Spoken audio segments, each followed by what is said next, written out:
Welcome to Sovereign Mamas, the podcast sanctuary for visionary women who are building lives, businesses, and legacies in alignment with their feminine power. I'm your host, Julia Jerg, intuitive business coach, mama of two, and systems strategist for solo-led entrepreneurs. Here, we honor both your sacred role as a mama and your wild vision as a changemaker.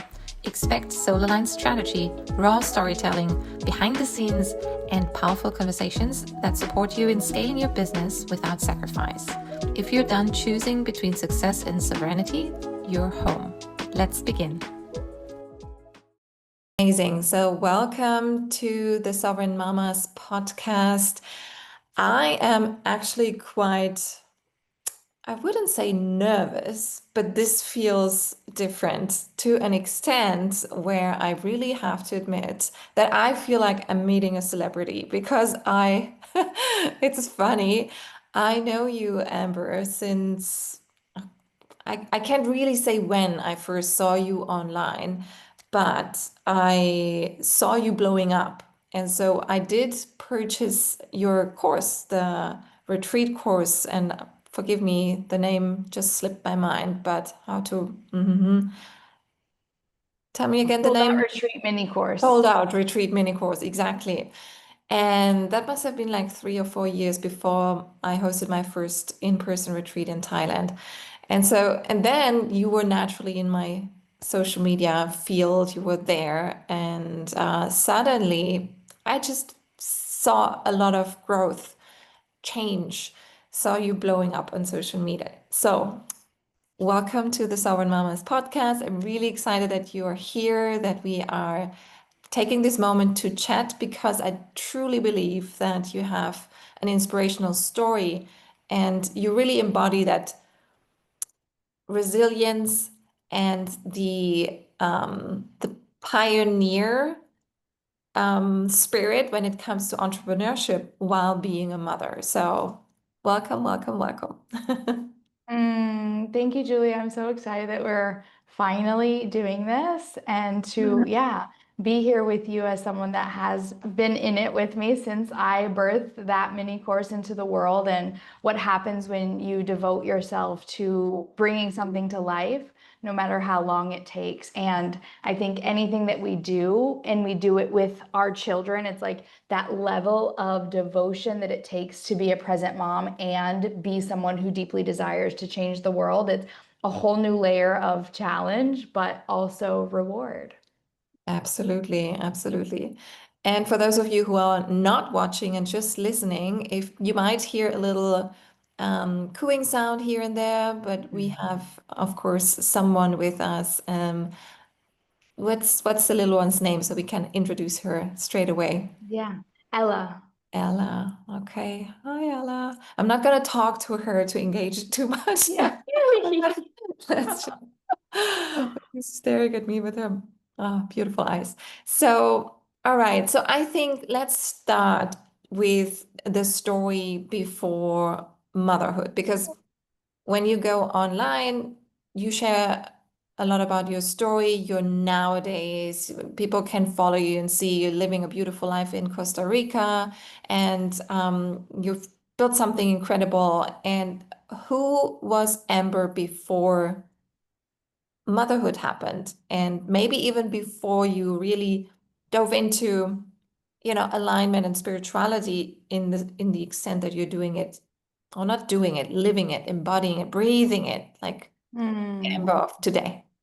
Yeah. Oh, yeah. I love this question so much because it's something that I believe shapes who we become. It's those challenging moments of like, if I go way back, it's that moment I decided to drop out of college because I just wanted to be happy. And I was checking all the success boxes and I was so far from happy. I had all the things. I had the long-term boyfriend, I had the car, I had the house, I had the money, I had the job, I had all of the things, the A's, whatever you named success back then as my dad's standards.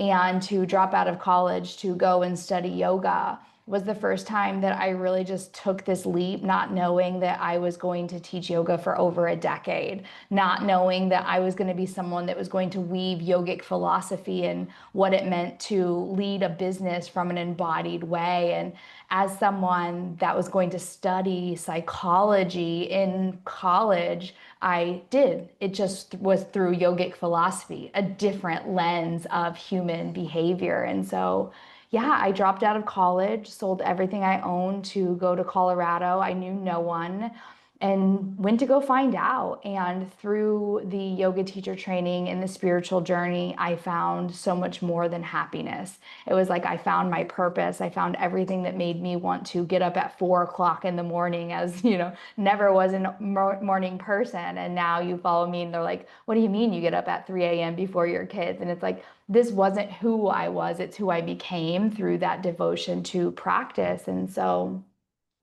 living in Colorado, I had a boyfriend at the time and he's like, let's go to Costa Rica and you can do retreats and, handstands on the beach. And I was like, great. And yeah, I came to Costa Rica, I fell in love. And for 4.5 years, I was so afraid. Like, how am I going to make it work? How can I make this happen? So I worked 2 jobs, taught 16 yoga classes a week, and I saved every dollar I had, like all of it. And then I took another big leap and I was like, I'm going to go open a retreat center in Costa Rica and I'm going to go and hi, Ella, lead retreats. And so, without knowing anything about online marketing and realizing how challenging that was going to be, I sold it all. I moved here and quickly learned that I was going to make more money than ever before doing massages. And I started a massage healing business, teaching yoga, going to people's homes. And it's crazy because when I think about it, I ended up in Bali, laying underneath the stars, healing my heart because the guy that I moved to Costa Rica with, we split up after a miscarriage, and all I ever wanted was to be a mother. And then this miscarriage and leaving him took me so far into that, like, who am I and why am I here, even deeper. And so as I started taking these leaps from college through like my adulthood, I realized that the leaps never stop, but you never go backwards. The leaps never get easier, but you always go forwards. The leaps aren't always successful, but they're really who shape you. And that's how I accidentally became an entrepreneur, as I stopped working for other people. And I was like, I'm going to start a coaching business. Had no idea what online coaching was, online marketing was. I just wanted to fill my retreats. And so I ended up on a sales call. I ended up on a webinar. Like, I ended up on all these things that like brought me into the online coaching space. Hi. And it made so much sense for me because I was in a yoga class being really forced to try to condense the wisdom that I wanted to share into a 60-minute class. And it just wasn't working for me. And so to be able to go and then share yogic philosophy in a way to really love yourself. Before I had my daughter, my son, and then my daughter, I was like, can I have kids? I suffered for 3.5 years from hypothalamic amenorrhea. I was trying to control something, and it was, I'm healthy, I'm fit, I'm strong, but to the point my body was in starvation. And that's when I really realized, hi, Ella. That's when I really realized that we can lie to ourselves all day long in the mind, but the body is always the winner. Because I didn't have a period because the body was struggling, even though I told myself I wasn't hungry, even though I told myself I was healthy. I was doing all the things that my mind was telling me, but my body wasn't. And so during the COVID-19 lockdown, I another doctor told me, like, maybe you have an eating disorder, but this time I was sitting with myself and I was like, oh, it's not that I'm starving myself. It's not that I'm not eating. It's that I'm controlling when I eat and what I eat and how much I eat, to the point that I was over exercising and under eating. And so I found this book called Going All In.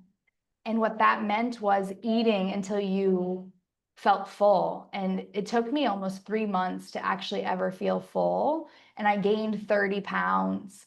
And going back home from India to Costa Rica, I was afraid to go back as like the used to be super fit yogi surfer girl to Costa Rica. And what's fascinating, everyone's like, you're so radiant, you're so beautiful, you're glowing. And that's not what I expected, but it was because I was so embodied.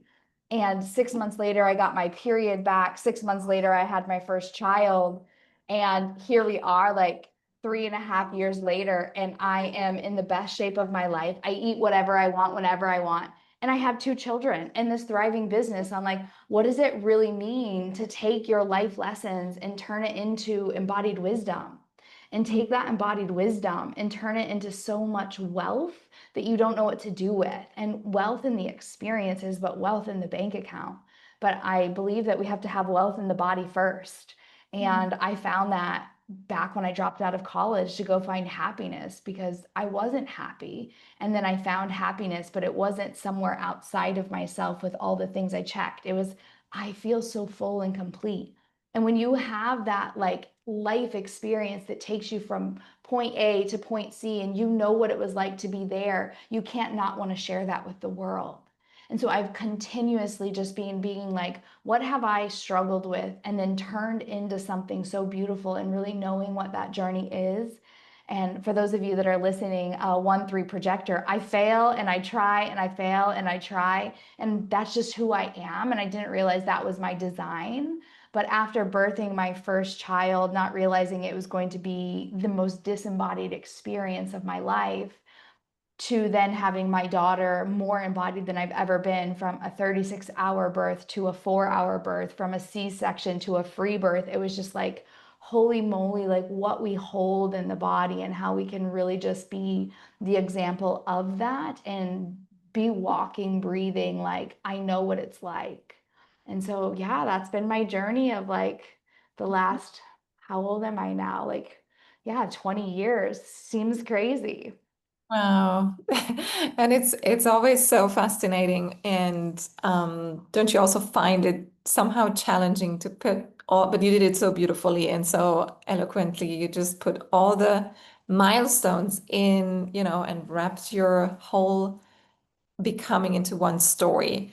And yes, and along the way, of course, there's these, the challenges, the realizations, the moments where you think, what's going on here? And then when you were, let's go to that point where you said you were in Bali, sitting under the stars, and then realizing, all right, what's actually going on?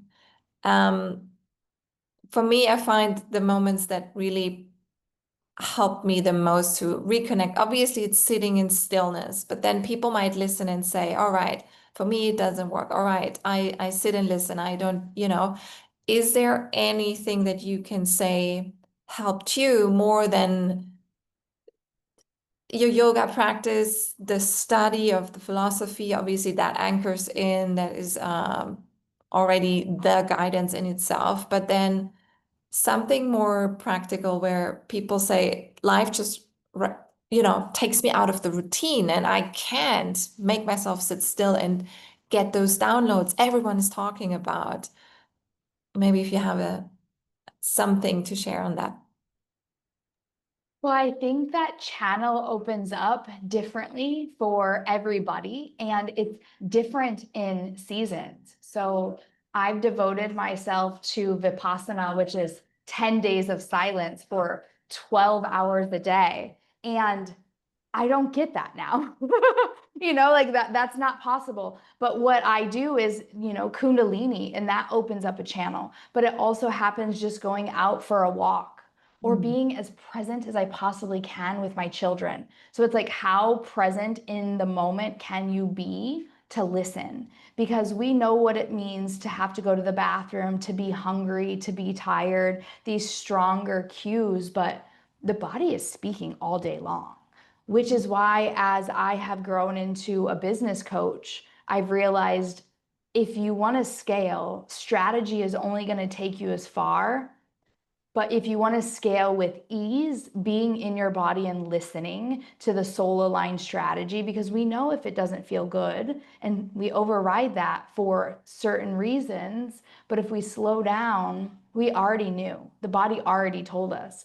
Oftentimes, my clients come to me and they're like, they ask me a question, and I'm like, You answered that within the question, and they're just seeking permission. So it's like, how present can you be in what it is that you're doing in your life while also being aware of what are the practices that are going to allow you to drop from the head into the body? Because if we stay living in the head, we miss so many different things because you can lie to yourself again and again and again until the body screams, as hypothalamic amenorrhea did for me. But that happens in our business as well. There's so many different strategies to grow an audience, to give and serve value, and to sell to your audience. Why did I do sales call overcoming objections for a year and a half? Because I didn't know another way. And I would almost throw up before sales calls. Like, my body knew, but I wasn't listening. And so it's like when you get different cues, it's like that time that you're like, oh, I should go inside, or you think about someone and they call you. That's not an accident. It's like you're being spoken to. And the stronger those messages get, come from your ability to listen to them when they're the quietest. But it's Mm. we stay so busy doing that we forget there's just as much power in the being, because it's like we can't birth a baby without the doing and the being. And so often it's like in a contraction, they force you to push. But like, what about the space in between the contractions? Can you surrender and let go? So I think part of it too with being present, like super present and embodied, but also can you release and surrender and let go? Because the faster that we can let go, the sooner it arrives. The faster that we can release, and this is something that I work a lot with my clients on too, is like we're really good at doing our way there, trying to control our way there. But what happens when you do what you're supposed to do and then you shut your phone off? Can your body and nervous system relax in those moments, or do you feel like you can't? So one of my clients is like, I want to go be present with my son on holiday, but I need to sell this retreat and I need to sell this program. I said, can you rewrite the story that like even when I lean back, clients come? And she had 2 inquiries while she was away, not doing anything. And I was like, now this is your evidence bank. I want you to build your evidence bank that the less I do, the more I make. And this is what happened for me when I moved to Costa Rica. I'm like, I'm going to slow down. I'm going to go to the Pura Vida. And then all of a sudden I was doing 8 massages in a day. I felt guilty to read a book on the beach because it doesn't matter where you go, you come with you. And we've been conditioned, I was conditioned specifically, that the harder I work, the more successful I am. We have to Yeah. rewire, and it's so much harder to unlearn than it is to learn. And that's why it's like really important to get close with yourself and get close with your habits so that you can really become the friend of your mind. Mm. Yeah, I love that so much. And I also find that the more you have those, I love the evidence bank because this is truly something that, um, when I see other people and I guide my clients through their experience, then I often like see it in their faces. Now they believe it themselves. I can tell you, you can tell me, but unless I really experience it myself, um, it doesn't fully sink. So words don't teach, right?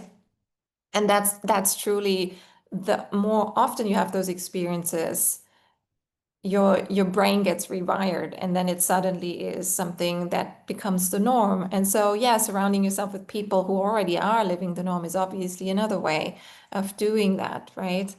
So, and I find it really funny because I'm now in Bali. I am also going through a somatic trauma-informed somatic breathwork teacher training. And because it is just something so logical for when you are on that path and when you've been long enough in this space. And we have a very similar story. There's a lot of like um, similarities when it comes to how my life was created and yours. And then this final piece, it was literally always something where I said, okay, I got the philosophies around yoga, the meditation. I'm getting up at 4:44 every day, doing all the things. And then yet this last piece, the embodiment, the dropping into the body and really also working through those areas where we've all have our traumas stored was for me then, okay, that's why my soul led us here to Bali. And so what are you thinking about when it comes to motherhood? And you know, because for me, when I became a mother, it really pushed me more and more to looking into those areas that I was already tapping into, but motherhood really made me more focused in business, in my spirituality, in my, in the selection of relationship, friendships, and really fine-tune the way I'm spending my energy on. Have you have you experienced some sort of major upgrade, or how are you experienced because your kids are also still in this really um intense phase where they're just like they're there, like they're in your face, they're always around you. You feel touched out. You're constantly on the go. And yet it's kind of like you're going through that contraction, like you're right now in this phase, and then when you come out and finally they're 5 years old and you're like sitting on a table having an adult conversation and your kids run at the beach and they don't need you every 2 seconds. Like how are you experiencing motherhood at the minute? A lot of unfinished conversations. Like so many like conversations that are started that aren't finished, and so many projects and ideas that live in the notepad that don't get completed. Before I had children, I had no boundaries because my business was my baby. It was my everything. I woke up and I went to bed and it was the business. It was to be of service. And now things have shifted because number one is my children and to be of service to them. So I'm not perfect, but I do my best to have really strong boundaries that before my son goes to school and before, I open my laptop, it's like being with my family, going for walks, having breakfast, reading books. And then when my son wakes up from his nap, same thing. We go to the beach, we go to the river, we go on a play date, and I have hours when I devote myself to working, and that's from 8 to 12. And what I do in those hours is I just work smarter and I am delegating more. I have a VA that I'm willing to just push more and more things on. I've leaned into support and having someone to come and clean. I've leaned into having grandma come and like stay the night with my son and having that like additional level of support and resources. And then for me and like my body, it's like I know that I need to have my me time every morning. And most of those mornings, as you saw in the beginning of this episode, is I share it with my daughter. And that too is teaching me patience. And it's also just knowing that this is a season of my life where it's not all about me and my needs do have to come third because I have two kids. But my husband does really well at giving me my me time. I go to retreats, I go to live events. I do have like my time as well. But it is having this ability to be okay with being tired and not having everything on your vision list to birth into the world done. It's, prioritizing that my babies are growing so quickly and so fast. And I just want to not miss any of these moments, even to the point sometimes where it's like, it's a little too much. I could probably give myself, some more breaks. But for me, part of like my lineage and my mission in the world is to give my children what I wished I had. And so being able to pour into my business is what fills my heart and what makes me a better mother. And being with them is what makes me realize that, like, if I had nothing at all, I have everything with them. Beautiful. Yeah. And this is exactly why I am so passionate about this Sovereign Mamas movement that I'm building here, because I do believe that we all are sometimes we need those reminders. We are going through seasons and the business can always be adjusted, but the kids, like It's so precious. Like I can't even believe my kids are 6 and 8 right now. It was just around like it was just they were just two. And it goes so fast. And I know when you hear it, it's like, oh yeah. But it is really that when you are in those moments where you think everything is too much and I wish I had a break, then it's really so useful to listen to a podcast, to have a sticky note somewhere saying, this too shall pass, or it's just like, I don't know, whatever helps you to anchor into the present moment and remind yourself that, yes, it's by really embracing them, those faces, those waves, and who we are. I always like this experience, this example of saying, that song. I think it's a German song. I'm not sure if that's an English song, but um, she dances like the way she dances. How do I translate that now? When no one, when no one is watching, and the way she's dancing, that is what matters. Something like that. I think there's a better translation for it. But I truly believe that, you know, I don't know, my son the other day spilled the whole cup of milk. Everything was a mess. The puppy jumped in, tried to lick it off.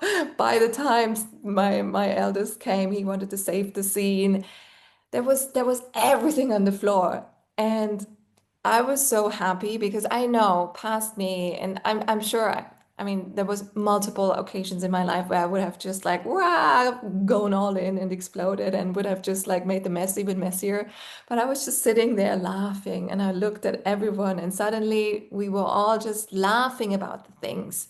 And I feel oftentimes we take life so serious, right? Who cares? So the milk spilled. Okay, well, we get a new glass of milk, right? Okay, maybe you launched it and go the way you expected it. All right, we try again. Like, can't we just all laugh a bit more?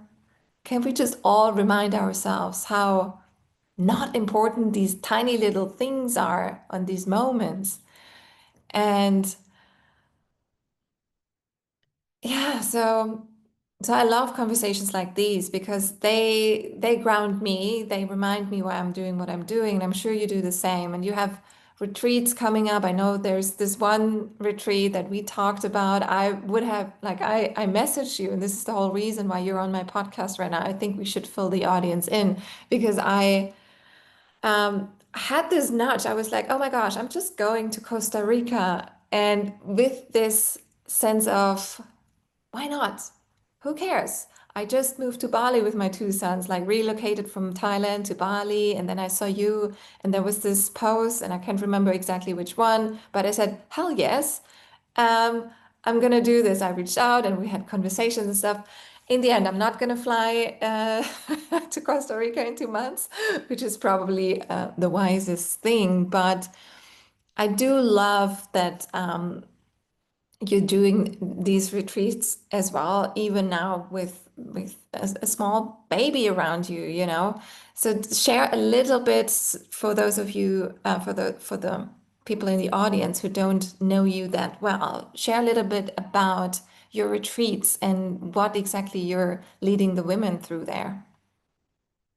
Yeah, so I have been doing retreats since 2016. It's the whole reason I moved to Costa Rica. And I had been doing yoga retreats, life coaching, the whole like, how do you actually take what you learn about yourself and your life on the mat and bring it into your life and into your relationships to find more meaning, to find more purpose. And I got bored teaching those, because I did two, three a year. And last year I knew I wanted to have a baby and I was like, do I lead a retreat or do I have a baby? And I decided to have a baby. And in getting pregnant with her, I was in an embodiment practice and the download came through, and it was bringing multi-passionate visionaries together to find their community.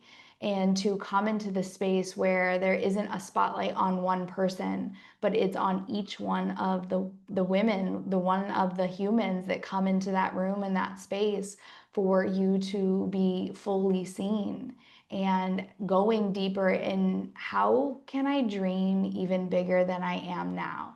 Well, number one, getting in the room with people that dream really big because it stretches what's possible, what you think is possible. And then we come into this space and it's like, if she can, I can. And being able to calibrate to the frequency of other people's energy and dreams and visions while expanding your becoming limitless and like what you're capable constantly, like the trees and the flowers stretch for the sun, you stretch for like, what can I do? What can I create because of the impact that I've had on my life? And how can I share the way that I live my life to impact other people's lives? And so that birthed through me while I got pregnant with her. And I was like, I'm going to lead this 7 months pregnant. Most people think I'm crazy. And we had 30 something people in the room. And from that live event, we had podcast collaborations. We had people going to Italy, Belize, the United States, leading masterminds together, publishing each other's books, narrating each other's books. And it was like literally a launch pad of like what they would say the safest place that they've ever been, but also to really truly go and find their people. And this year we sold 20 something spots before we even had a location. But as someone who was leading retreats for years, no one bought a ticket for 6 weeks. And that meant me having to really hold this vision and only have 6 weeks left to fill the room. And like, because I really learned what it took to hold a vision, even when no one was buying, and even no one was, it was like my internal conviction and my ability to really trust myself birth this event. But the event wasn't for me and it wasn't about me. It was my gift is bringing the right people together so that from that time and space, it's like you mark that as a moment in time that you never forget. And the people that you meet will never let you forget that experience. But who you become completely shifts because of what you see you're capable of. And that's why it's called Here for More, because it's not more out of lack. It's like there is always more, more to learn, more to heal, more to acquire, more to experience. And I just want everyone to end the year not thinking about January, but I want them to end the year knowing that next year is going to be the best year ever because they came to this experience. Amazing. Yes. Yeah. Love it so much. Yeah. Yeah, I'm so excited. I'm like, we're 6 weeks away. Ah. Is it really only 6 weeks? Wait, 6 weeks? No, 10 weeks away. Gosh, don't, yeah, well, does it really, Yeah. even if it was 6 weeks, amazing. Yes, December. Okay. And a lot of the things that you're saying, obviously, I'm breathing, I'm living, I believe. And so I, you know, I do believe that we're connecting for more than just this conversation. And Mhm. it's been so mind-blowing for me. It's similar with this podcast because every conversation and every woman who comes onto this platform, I'm just like feeling it's either a conversation that my soul needed to hear, or I get immediately afterwards messages from people who hear that and say, "Oh my gosh, this was exactly what I needed right now." And Yeah. so this is yeah, it's don't underestimate it. Like if you're listening and you want to start something and don't see the immediate benefit for yourself, then oh my gosh, do it anyways. Like a lot of times, and I've been in this space for too long not to say this with 100% conviction, because people who come and say, I want to make money from it, and a podcast is a long-term thing, you don't earn from it, right? And they put this on hold until they made the money, and then they can, focus on something that is more luxury or something nice to have. I just have this one message, and I'm sure you agree that it's never about the money, and it's always about the the message that you have, and that you, when you are giving and you're so generous with your time, the things are just simply coming back from you, to you, and the abundance is just like a natural consequence. And so, yeah, this is a beautiful example with your retreat, you hosting it, and the ripple effects, the women, the connections that are getting created through this is just so powerful. And maybe just one last thing to that. Aren't you also seeing, I'm sure you are, but the more you do this, this generation of women, especially online entrepreneurs who are now doing their thing online, there's so many coming up, and we're so powerful and so present, and these connections are getting more and more, and it feels like dun dun dun dun dun. Um, and especially when you dare to do the things that you feel like this is your soul calling. So again, I can just stress this, these conversations, and people like yourself are here to shift the listeners into aligned action. I truly hope that someone who's listening now is saying, okay, this was my nudge. I'm gonna do it. I'm gonna jump in. I'm gonna do and follow my intuition and just simply do the thing that might not feel or seem logical. I'm just gonna do it anyways. Is there anything else? I mean, you dropped so many wisdom bombs, but is there anything else you would like the listeners to, yeah, to just take away from? Yeah, I would say being devoted to understanding who you are and why you're here. And when you are so connected to your soul's mission, you can't not wake up in the morning and go for it. And in that, you let go of the when, the what, the now, and you just wake up in service. And the more devoted to your soul's mission that you are, the more rich you'll become, not just in your bank account, but in the way you experience life. And you, like you mentioned earlier, you let go of that, I need it to happen now, that launch to be the best launch, because you know that you are devoted. And if you are devoted, you constantly are refining and mastering your gift, your craft, and your message. And as you do that, you just become a stronger force. I see so many people jump around and dilly-dally and jump from offer to offer, coach to coach, idea to idea, certificate to certificate, and they lose the momentum. Become the expert in being your own expert, and then stay devoted to that mission. And the stronger you become, your energetic frequency becomes stronger. The amount of people, even you, Julia, who is like, I feel this call to come to Costa Rica, and I feel this call to have you on my podcast. So many people come into my world like, I don't even know what I like about you, but like, I want to keep doing this with you. I don't even know why I hired you. I don't even know what's included, but I want to do. And it's because they feel the work that I've done, and it makes them feel better. And so the more that you work on yourself and you stay devoted to who you're becoming, the richer you become. And I know, as someone who is chasing the now, because I'm an Aries and I really want results and I really love to like get instant gratification, that the last 2 years I've leaned back into what is working now. And I said, how long will this take till it works? Because the people we see blowing up are super successful. We didn't see how many times they failed. And the more willing you are to fail and not work, the better you will become at birthing your vision into the world, because every contraction leads to an expansion. But most of us aren't willing to hold the contraction. But if you're able to ride the waves of your life and the human experience, you will ride to the top of the wave again. Just don't give up, and don't like let your energy leak. Keep your energy grounded in your soul's mission, and you are bound to be so wildly successful, especially in a time like now with AI, with all the loss, with all the global affairs happening. People want real people. And if you are living, breathing, walking the embodiment of your work, you will be a magnet for your people. as Julia said, wow, your background has so many parallels to mine.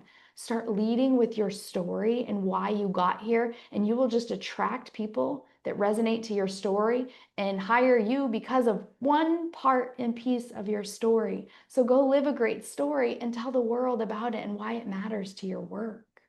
Mm, beautiful. I think this is a wonderful way to end this conversation. And I know you have Mm. a little one in your arms. So I appreciate really that you take the time and the presence here for us here on this podcast. And yeah, we're here for more, definitely. And if this resonated with you, then please reach out, go get that ticket, go see Amber live. And if you can't, then there's a lot of online things that she has on offer. And we will absolutely link in the show notes so that you can do a little search online and check out all the things that are there. Thank you so much for listening. Thanks for being on the show, Amber. I can't wait to share this with the audience. And yeah, I can't wait when we will meet in person and then go back and tell the story. Remember you were my podcast. So beautiful. Thank you, Julia. Of course. Thanks, everyone. Bye. Bye.